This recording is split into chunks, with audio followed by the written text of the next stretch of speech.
Hey guys, today I have another unboxing video. This is the MSI Nightblade Mi3.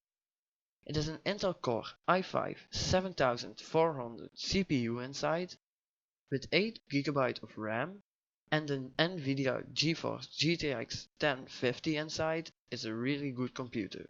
But is this the best computer for work and a little bit of gaming?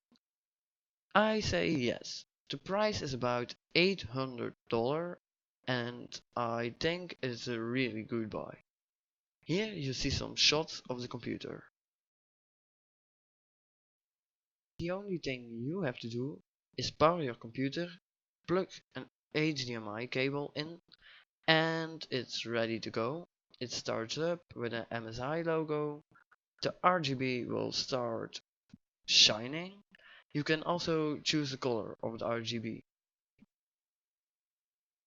Once the setup is complete, you can choose the color of the RGB and you're ready to go.